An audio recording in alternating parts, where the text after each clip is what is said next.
All right, go ahead, Tori. For the State of California Executive Order N-29-20, this meeting is being held telephonically. All public comment were received by either email or voicemail as noted in the agenda. Commissioners, if you would please mute your microphones till called upon for comment or vote. Now I will let Chairperson White open the meeting. Okay, we'll now call the meeting to order. Roll call. Chairperson White, Present. Vice Chairperson Christensen, Present. Commissioner Hollingsworth, Present. Commissioner Nixon, Here. Commissioner Hamlin. Present. All members are present telephonically. Thank you. Okay, now we will have the pledge to the flag. I'll lead that. Please place your hand over your heart. I pledge allegiance to the flag of the United States of America and to the republic for which it stands, one nation under God, indivisible, with liberty and justice for all.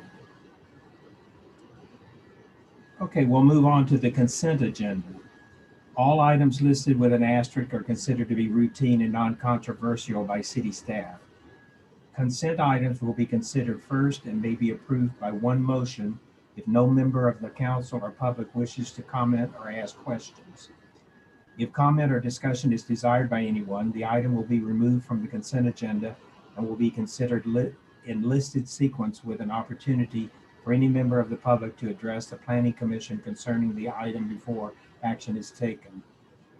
Were there any public comments regarding consent agenda items that should be removed? No public comments were received. Are there any consent agenda items that any of the commissioners would like to be removed? I'll ask each of you individually. Vice Chairperson Christensen? No. Commissioner Hollingsworth? No.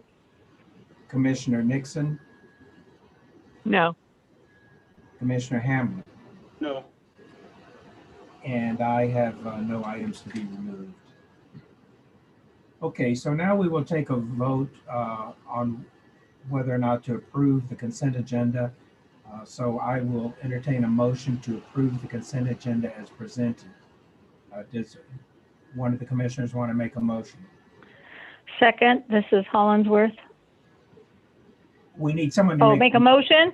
Yes. Okay, I move that we approve the consent agenda. Okay, is there a second? Nixon, second. Okay, we'll now take a vote by roll call.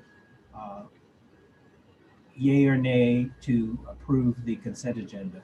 Vice Chairperson Christensen. Yay. Commissioner Hollingsworth. Yes. Commissioner Nixon. Yes. Commissioner Hamlin. Yay. And I vote yes also. So let the record show it was a unanimous vote for approval of the consent agenda.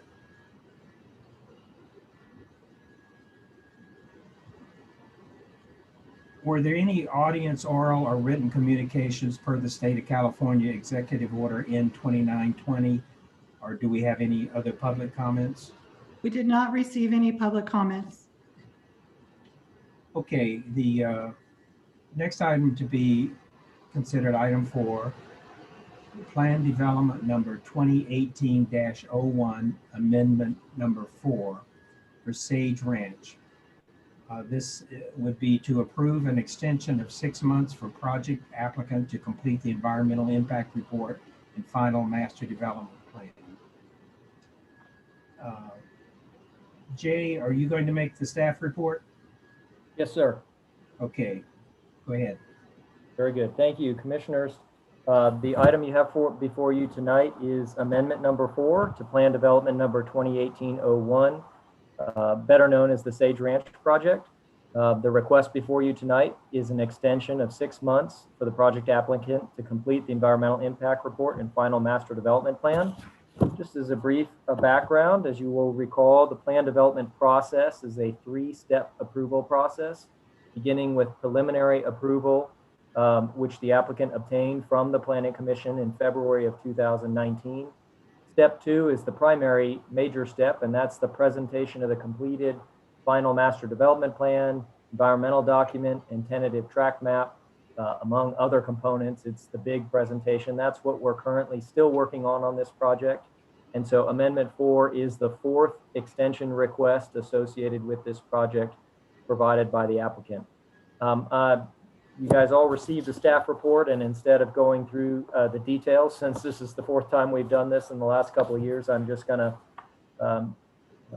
zoom on ahead. That information is available about the statistics associated with what the project is and where it's at. We received the request on February 19th for the 6-month extension. A copy of that email request is included in the packet. So from an analysis perspective, this is the discussion for tonight. Again, the preliminary development plan was approved by the Planning Commission on February 11th of 2019, providing a 6-month window for the applicant to provide the complete final master development plan. And I believe at the outset of that, we knew that 6 months was not going to be enough time due to the environmental impact report that was going to need to be written. And so unsurprisingly, amendment number 1 occurred on August 12th, and that was a 6-month extension of the project. And then from there, we've been busy working on quite a few of the details, and 2 further extensions were authorized by the Planning Commission, one on April 13th, 2020, and another on August 13th, 2020. That is, yes. So tonight, they're requesting yet an additional extension of the project. So the timeline holds fast to the February 11th date. And so technically February 11th of 2021 was the end of the 2 years, well, the original 6 months plus the first 3 amendments. And so tonight you guys need to decide whether to grant an additional 6 months, which would carry us through August of this year. So as justification for the extension, we have been working with the Sage Ranch team to address in particular the environmental impact report. As you guys know, we circulated that draft report back over a year ago, and we did receive some comments. The notable one is associated with the water supply assessment, and it's a question that the public has been interested in as it relates to this project, which is where's the water going to come from? And so we've been working with the applicant both on the environmental impact report, but also on some other components of the project. And we recently, as of about 6 to 8 weeks ago, came up with a strategy here for addressing the concerns voiced by the Tehachapi-Cummings County Water District in their response to the water supply assessment. And I'm currently working with the environmental consultant to prepare an updated WSA for publishing. So because of this reason, the city, as a reminder, procedurally, the city provides the environmental impact report at the expense of the developer, and the developer provides the final master development plan and tentative track map. And because we are still working through the WSA, staff at this time believes that it's appropriate to grant an extension for the project. And so we recommend that the Planning Commission approve the proposal or amendment number 4 to grant an additional 6 months associated with the project. You do have options available for you to either approve this extension or deny this extension, which would be directing staff to terminate the application on file. And so that concludes my report. I do have Paul Morris on the phone, and before I have him introduce himself, I do want to let you know that Sage Ranch has identified and selected Paul as the new CEO and has been our new point of contact for the last several months on this project. And the Sage Ranch team has been a little retooled to help try to get these things done. And I would report to you that Paul and his team we have been effective in the last couple of months at getting some of the items taken care of. So with that, let me first see if I can pull up the participant list, and I will invite Paul to unmute himself and introduce himself to you guys. Okay, can you hear me? Yes. Great.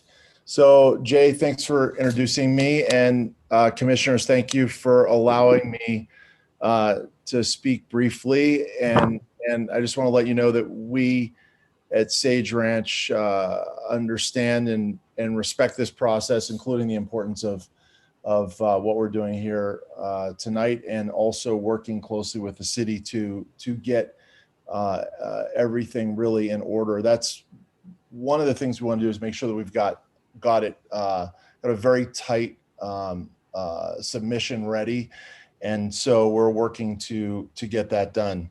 My background is as regional director for Keller Williams, overseeing a bunch of offices and ownership in several, including the KW office in Tehachapi. So I'm not new to the city. For sure. We've been here for several years, and I was first asked to come on to the project in a marketing, pre-marketing, and then eventual sales capacity. And when we sort of noticed that things weren't going as smoothly, especially from our end, as we would like it, they asked me to come on as the CEO of it. And really, it's just my main role is making sure that things do operate smoothly, submissions get done timely, and we're really actually really enjoying working with the city and the carefulness that Jay brings to the project. So that's about it for initial comments, but I'm more than happy to answer questions and look forward to, once we get off of I heard somebody say 14 Zooms a day, but once we get off the Zooms, eventually meet in person would be great. Okay, thank you for that. Tori, were there any public comments on this item? We did not receive any public comments. Okay. Let's go to commissioners' comments by roll call now. Let's start with Vice Chairperson Christensen. Thank you, Chairman White. I just have one to staff. I vaguely remember talking back in August, asking if 6 months is indeed, long enough, or should we think about longer? If we didn't talk about it, it does sound like something I would ask. Reading your staff report, amendment number 4, recent discussions with Tehachapi Cummings Water, it kind of sounds like the slow up is on the city side or our side as opposed to the applicant side. Is that correct?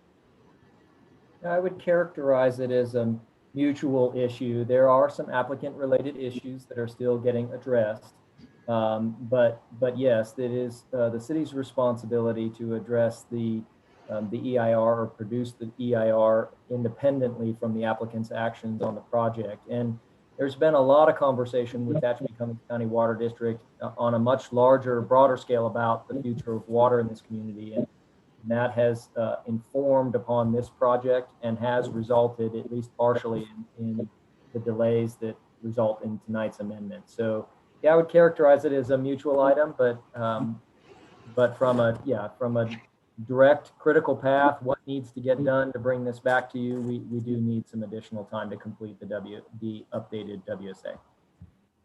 Roger that. And also considering that we're about a month in the rears already, if we look at that February 11th deadline, in your opinion, staff, in your opinion, is 6 months, I know we want to keep the project going, so we don't want to say, hey, 10 years, we'll extend it. But is 6 months reasonable? I don't want to hold up the applicant or the process at all. Is 6 months reasonable, or should we go maybe a year? I think 6 months is reasonable. I appreciate that thought process. I think that we're going to know it's hard to describe the complexities of the conversation we've been having with Tehachapi Cummings County Water District over the last 4 or 5 months. I was on the phone with the environmental consultant today. I'm expecting a draft of the first draft of the revised WSA this week. So we're going to go through several iterations of that, I'm sure, before it's ready for public review. But I think that informs to the reality that we're hopefully going to beat that 6 months in terms of getting this stuff done. No, I don't think more than 6 months is necessary. And just to clarify, that's approximately 5 months from today, correct? That's correct. Okay. Thank you, Chairperson White. I'm done. Okay, Commissioner Hollingsworth, any comments or questions?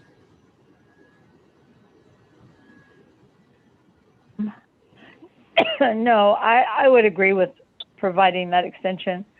I don't know about what's happening with our group, but I know that so many places, it seems like things are slower now because it's much less efficient. Everything is much less efficient. So people aren't on staff, they're shorthanded. It just seems like everything drags out a little bit more. So I certainly would support providing that 6 months. Okay, thank you. Commissioner Nixon? Thank you, Chairperson White. I have some concern, and with the extension, I understand that the water discussion has raised some issues, but I remember in February of 2019 when the project came to the Planning Commission, we expressed our concern about the water back then. And from the onset of this project, and Mr. Morris, I haven't had the opportunity to meet you, but from the onset of this project, I personally feel like there's been a disregard for the city and the quality of our staff and the work that has been done in trying to work with your group previously. Now, if that has changed in the last few months, then that's a welcome change.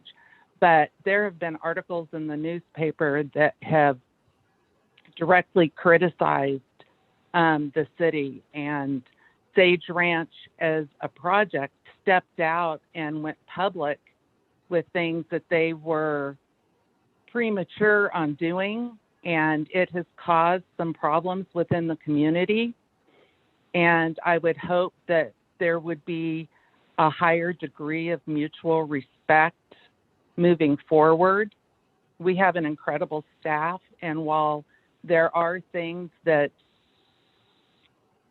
you know, the staff has been having to work on, I truly believe that looking at going into a fourth amendment shouldn't be put on the shoulders of the city as far as blame. I think that there was dragging a feet on Sage Ranch's part previously. But I'm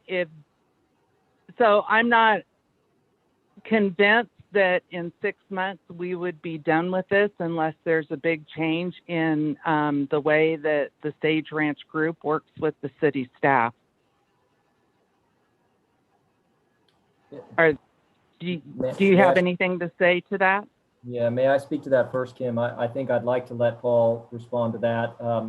Maybe Okay. Before I do that, let me just state that that I think that as the development director, this might have been a different request and a different staff report had it not been for the change in staff. I would like to echo what Paul said, that we feel like since Paul has been in charge, there has been a definite change in the approach from the Sage Ranch team in terms of working through problems collaboratively. And so, maybe that's what I would say to it.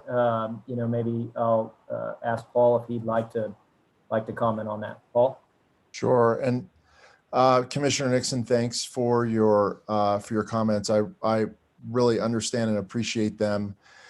And I came in really, one of the first things was to sort of assess our side of the street, and then in doing that also see, how I felt the city had been working with us, and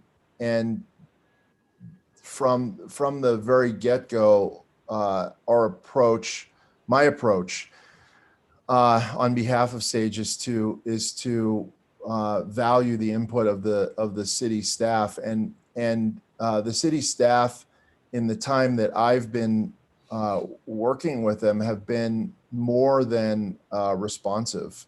So it has not been my experience at all that the city is dragging their feet. And I appreciate, number one, well, you all know Jay way better than I do, but I appreciate how much that he sticks to protecting the city and following the rules, and that's a necessary person to have in any organization. And I found him to do that masterfully, while also being very helpful to us and making suggestions and helping us move the ball along. I think that till it's hard for me to look backwards because I wasn't there, and I did say that the first meeting. I'm here to listen to if people want to talk about what happened before. I'm here to listen to that for sure, but I take responsibility moving forward. And to one of your you made a few great points and summed it up quite well. And one of the things that's very disrespectful and cringeworthy. Sorry, I know it's probably I know it's being recorded, but cringeworthy is the news article, which if you read the news article, you would think that the project was either in a different place, which it's not, or had total disregard for the process. And it's one of the reasons why the first thing I said when I was introduced is I really respect the process, and that process is going to be anywhere. And in particular, this staff team has been phenomenal to work with. Thank you, Mr. Morris.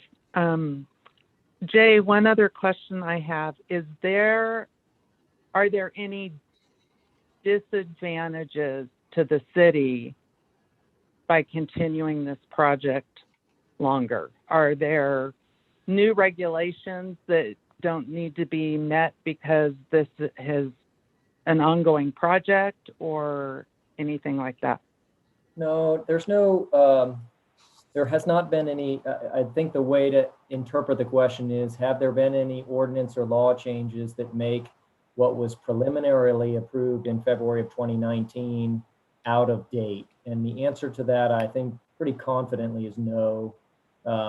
If they came in yesterday with the plan that you guys approved back in February 19th, we would still be moving forward with essentially that project. So in that regard, no, there's no disadvantage to the extension in that from that perspective. The only thing for me that I relay to you guys is as the economy is good, there's eager desire to see, developers are eager to develop in the city, and developers are always keenly aware of their competition. And so the more potential competition there is out there, the less a would-be developer is interested in the community. I hope that makes some sense, that no one wants to make the major investment of a big old housing development, which is in this case, hundreds of millions of dollars, only to get to market with your new homes and the market's gone because other home builders moved in and satisfied all the needs. So, there is an important component to once a project comes in and announces and gets started, to getting it done. So I think we're close there. I think if you guys were to deny the proposal for the extension tonight, we would probably not see the end of Sage. They would probably immediately reapply, which would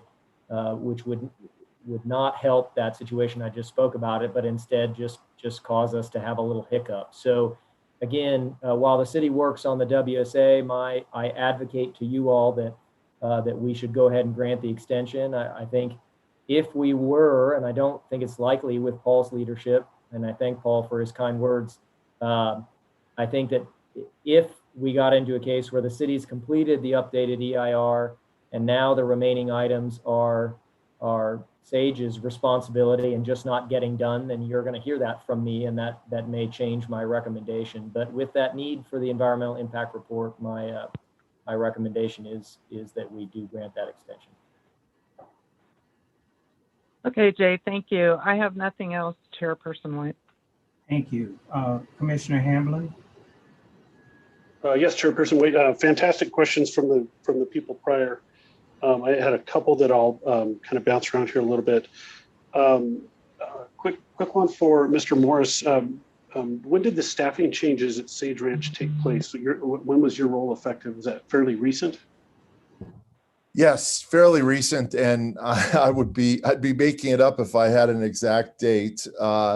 But beginning of the year. So I've been involved with the project prior to that, many months prior to that, but just in the capacity of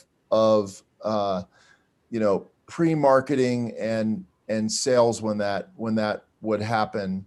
And I certainly was aware of the project, but it really wasn't my role to make sure that things went smoothly, to be frank.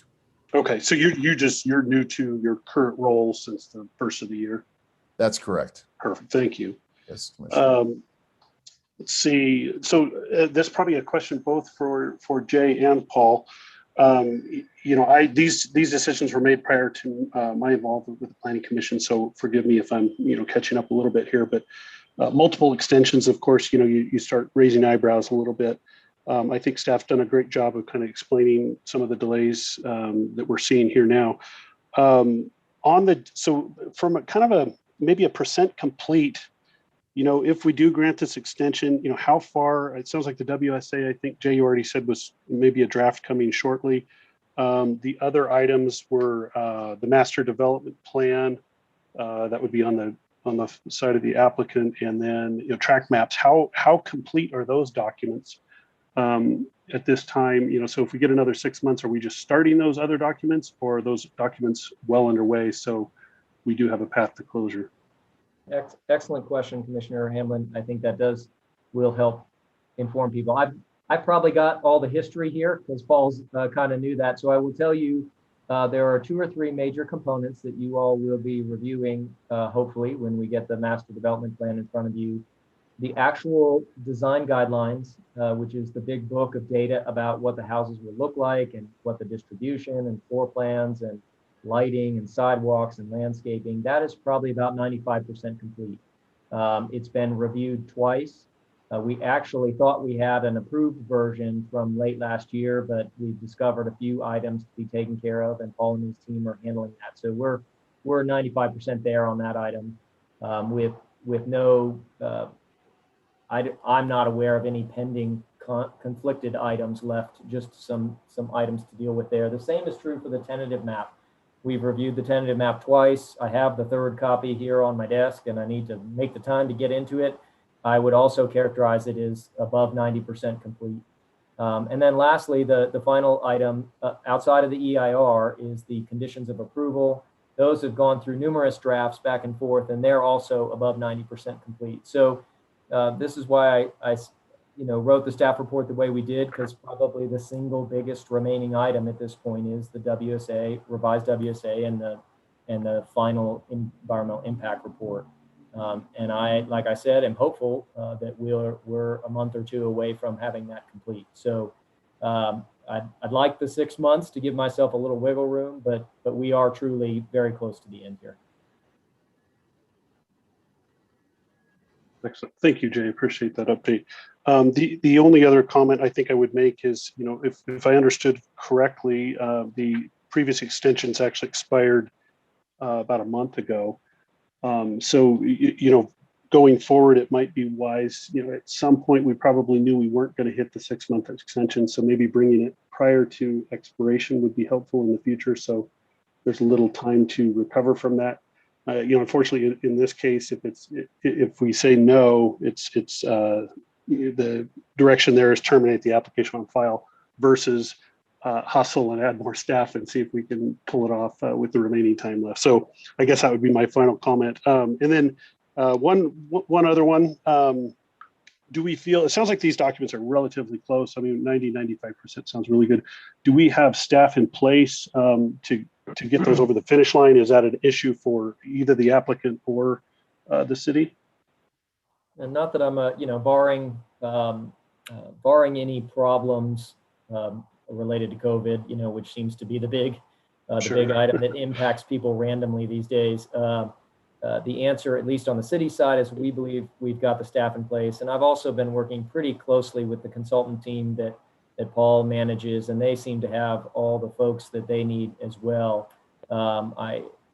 So I think we've got what we need in place again for the 6 months. I hate to predict where things are going to go because I don't think that we would, if you had asked me 6 or 9 months ago, do you predict there being this much work associated with revising the WSA? My answer would have been no. I would have thought this would have been an easier task to get done in a shorter period of time. So that's maybe the one caveat I give you, but no, I don't feel like we have any staffing shortages or any realistic reason to not believe we can get done in the next 6 months.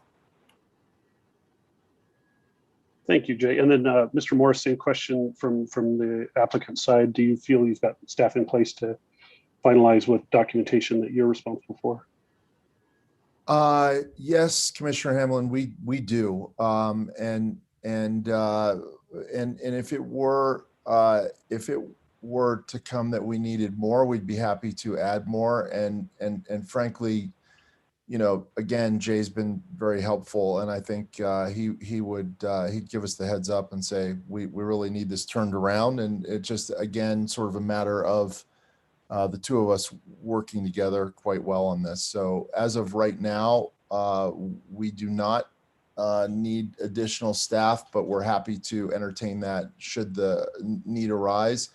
And then also, Commissioner, to your point about coming in advance of the deadline, I think that's a great point. And so, certainly I am in alignment with Jay about believing that we will come in way ahead of this deadline, but I will certainly, as soon as we get off of this Zoom, mark my calendar for, 2 months in advance of the next deadline and make sure that we are either completely done or 99% done. And then if not, revisit that immediately. And I think that would be a great time to look at staff as well. So thank you for those points. Thank you, Jay and Paul. I really appreciate the conversation and the input there. Chairperson White, that was all the questions I had. Thank you. Okay, thank you. As far as my comments, I wanted to start out by thanking Commissioner Nixon for bringing up the unfortunate, I guess controversy would be a good word for it, that's taken place in the past on this, and it was addressed very well by Mr. Morris. I think this is, as far as the delays go and these extensions that we've had to give, I can fully understand that this is a massive undertaking for the city of Tehachapi, a development of this size. We obviously need the housing to fulfill, our housing needs in the future, and it's a great project. I know people have told me they're looking forward to this. There are people who want to relocate for the changing demographics that were discussed at some of our previous meetings, downsizing and other people moving in from other areas. So I think, with a large investment in property and also ongoing expenses in the planning for this project, I'm sure the applicant wants to move forward with this, even though we've had to give the extensions. Some of my other questions were answered by questions that commissioners asked. And I'm fully in support of this, and I think I would be in favor of moving forward with this extension. So those were my comments.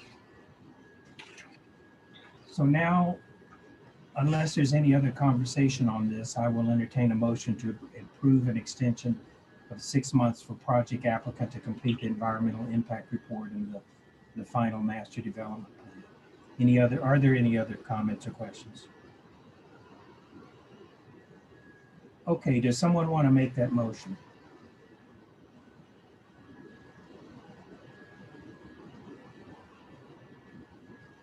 Chris Christensen moves. Okay, the motion has been made. Is there a second? Second, Hollingsworth. Okay, so now we will take a vote by roll call. Uh, uh, Yay or nay on this? Vice Chairperson Christensen, Bye. Commissioner Hollingsworth, Yes. Commissioner Nixon, Yes. Commissioner Hamlin, Yes. and I vote yes for this as well. So let the record show that it was a unanimous vote to approve the extension for 6 months of the project applicant to complete the environmental impact report and final master development plan. Okay, we'd like to thank Mr. Morris for being here and joining in our conversation. Thank Okay, you. Thank you very much for having me, commissioners. I appreciate it. Okay, are there any planning commissioner announcements or reports? Why don't I go down the list? Chairperson Christensen? Thank you, Chairperson White. I do have one tonight, and it's a little bit lengthy, so I do appreciate you indulging me just a little bit extra for time. I'm quite sure that staff is really on top of this. I'm sure they're quite very well aware of it. However, I have two SBs that I wanted to bring to the Commission's attention. It's Sb9 and Sb10. I've read both of these very carefully and feel compelled to bring them up tonight to the Commission. I'd like to talk a little bit about it, and just what I would like at the end to, if the Commission agrees, to direct staff to address appropriately as we're opposed to Sb9 and Sb10. I'll be real brief about them. First of all, both of these SBs clearly state in there that the state sees this as a statewide issue, not a local issue. So both of these SBs will apply to us as well as everywhere else in the state. Lots of places in the bill, of course, it says, this bill, among other things, would require proposed housing development containing 2 residential units within a single family residential zone. And it does go on. Reading this, thinking about carefully, in theory, where each of us live, right next door, could be a duplex put in, even if it's zoned R1. We would have no way of not letting that happen. The thing that really gets me about Sb9, this is something that's very, very important to me. They do reference the California Coastal Act of '76, which provides for planning and regulation of development under coastal development permit process. Yes, I know we can't see the ocean from here. However, the very, very next sentence or paragraph states, this bill would exempt local government from being required to hold public hearings for coastal development permit applications, housing development, and urban lots. The whole reason why I do the Planning Commission is for the public discord of it, the public hearings. The public hearings, I think, is all of our highest and best views. I know they're talking about the Coastal Act of '76, and I don't even know what that pertains to. But if they can write legislation in here that says, hey, public hearings are not required for stuff, sooner or later, that's going to reflect all the way down to our level as well. There's a whole bunch of other things in Sb9. Staff, you've heard of Sb9 and Sb10, correct? Yeah, if you'd like, Commissioner Christensen, I can provide a brief summary to the other commissioners of what these two bills talk about. Yeah, I feel like I'm taking extra time, and I feel sorry about that. No, I don't. This is really important to me. So if the commission will indulge me, I would like staff to talk about it. Yes, I think, Jay, that would be beneficial to us. Sure. Okay. So Senate Bill 9 there have been a slew in the last few years of housing-related bills. They've been authored by a select group of legislators out of the out of Sacramento, not local to us. They typically are San Diego, Sacramento, or San Francisco area legislators.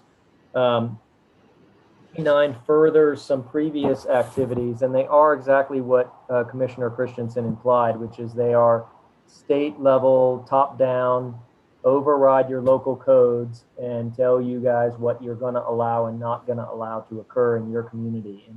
And I think my reaction to them is that they both are they fall prey to the concept of one size fits all.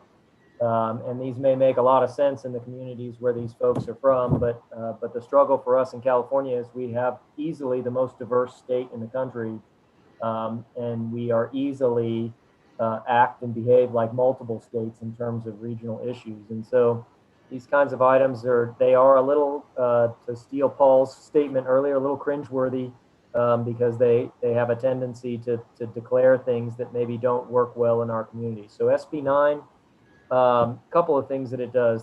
It allows by ministerial right 2 residential units within a single family residential zone, meaning you can put a duplex in a single family home neighborhood without planning commission approval required. So it would override your decision or the council's decision and would require me to issue those building permits without any feedback from the community. There are some exemptions to that do not apply to us typically. And so it is exactly what it sounds like. It prohibits, for instance, wording prohibiting the imposition of setback requirements, meaning I'm required to allow them to deviate from our setback standards if they so apply. They list setback requirements in this bill that then are now applied to each location of this proposed duplex across the state, regardless of whether those setbacks make any sense at all. I think that there is, interestingly, they proposed to override the California Coastal Act and the Coastal Commission's review. So you would see coastal communities receiving, duplexes and much more dense development, which I think those communities are at risk of seeing a lot of that because of the value of land in those communities. But there are a number of, it also requires us, we cannot require the approval of an urban lot split, meaning somebody wants to take their single family home or single family lot and subdivide it into 2 lots. That's a ministerial act, meaning it does not come to planning commission or council for consideration. If it meets a handful of requirements in this bill, I'm required to approve that out of this office. So that's SB9. SB10 is a little bit different. This one speaks to the housing element of our general plan, and it provides a lot of authority to the state. It tells the state that they have to start defining areas known as transit-rich, jobs-rich, and urban infill sites. So the Department of Housing and Community Development, in consultation with the Office of Planning and Research, these are both state agencies, will make determinations about where those areas are at. And then if you fall into those areas, then attached housing, i.e. multifamily housing, becomes automatically approved in those areas without, again, bypassing any conditional use permits or any other discretionary approvals. This is specific to affordable housing. So basically, if you fall into one of those areas that has lots of transit, lots of jobs, and is urban infill, then somebody can come in here with a low-income housing development and demand immediate approval from this department without planning commission approval. So these are 2 examples of a number of bills that have been floating around in my world, in Kim and I's world. They're a little tough to handle because of the local control issue more than anything else. It's not that we oppose the concepts in the bill here at a staff level, but we do oppose them because they are not good one-size-fits-all bills. And it's really tough to tell how these state agencies are going to interpret this stuff. So hopefully that provides a little context. As you guys can probably aware, since I'm prepared for this, Commissioner Christensen called me about this, and I told him I'd have some information ready for you guys on this. Anyway, so that's what they are.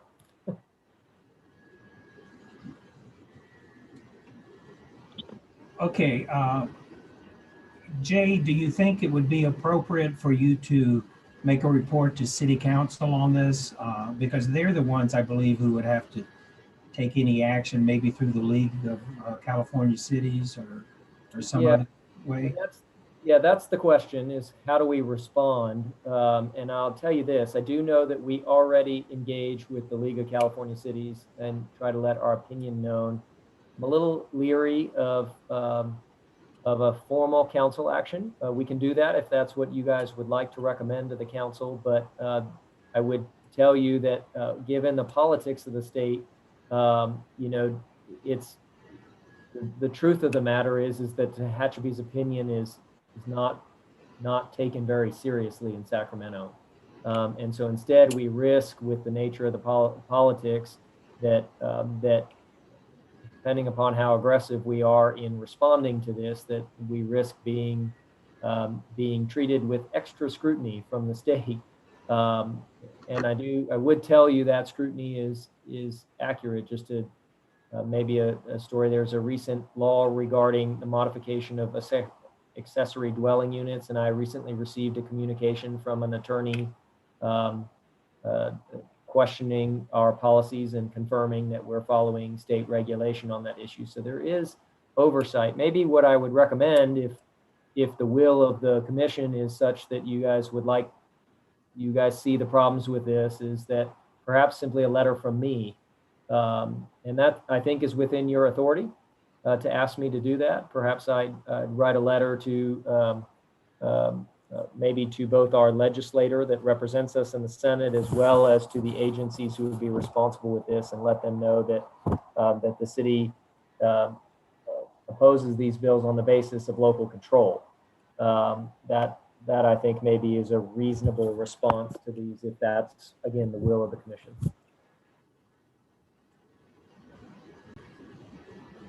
Vice Chairperson Christensen, you brought this issue up.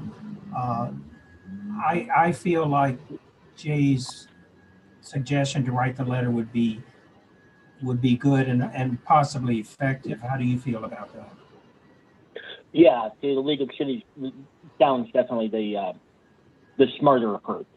And if nothing else, at least I've made my voice heard in opposition of it. I don't think it's good for our community. Okay, Jay, if we want you to write that letter, do we need to vote on that? I don't think so. I think that maybe the question to the commission is, does someone oppose me writing that letter? I think it gets, if there's a disagreement amongst the five of you about this item, then I think we'd have to do a larger or more formal item. But if you all are telling me your concerns are local control and we'd ask you to engage, that's already a part of my job. And I'm more than happy to write that letter. I don't think we need a vote. Okay, well, let's just do a poll of to see if anyone's opposed to this. Christensen has stated that he's in favor of it. Hollingsworth? Yeah, I'd be in favor of it. Nixon? Yes, I'd be in favor of it. I think that Daryl might take the opportunity to educate the community through contacting the local newspaper or something. Good idea. Okay, Hamlin? Yes, I think that's a good idea. Yeah, and I'm in favor of it too. So just with that poll, I think, Jay, do you feel comfortable going ahead with that letter? Yes, I think I know what I need to do. I'll go ahead and prepare that letter. I'll make sure you guys all receive a copy of it when I issue it out.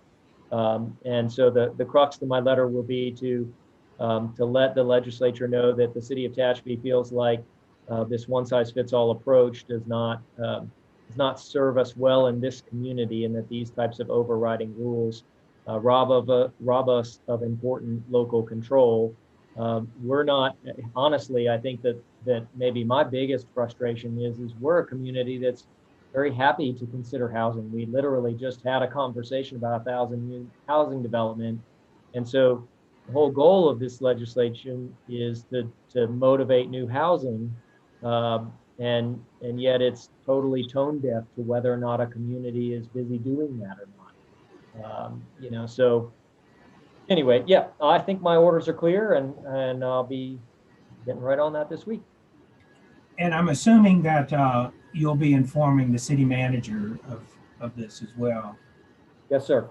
Okay, good. Okay, so Vice Chairperson Christensen, any other comments? None. Thank you for indulging my time. Sure, it was well worth it, I think, for us to hear that. Commissioner Hollingsworth. No, I have no comments. And I'd like to thank Commissioner Christensen also for bringing that up. Okay, Commissioner Nixon, any comments? No, I have none this evening. Thank you. Commissioner Hamlin. No additional comments for me, Chairperson White. Okay, and I don't actually have any other comments either. So the next item would be the Development Services Director announcements or reports. Jay, do you have any comments? No, I think that I appreciate the conversation, and I want to thank Commissioner Christensen for paying attention to some of this stuff. It's really esoteric stuff. Most of the world's not paying any attention to it, but it's reshaping our communities. And I don't really think that people understand that that's happening. So I want to thank him for that. I'll be sure to again let them know our thoughts on that. So otherwise, no, I don't have any announcements for you tonight. Okay, well, if there are no other comments, I think we can go ahead and adjourn. I can't see the time because the Zoom screen is up, but Tor, will you fill in that time for us? Yes, it's 6:52. Okay, so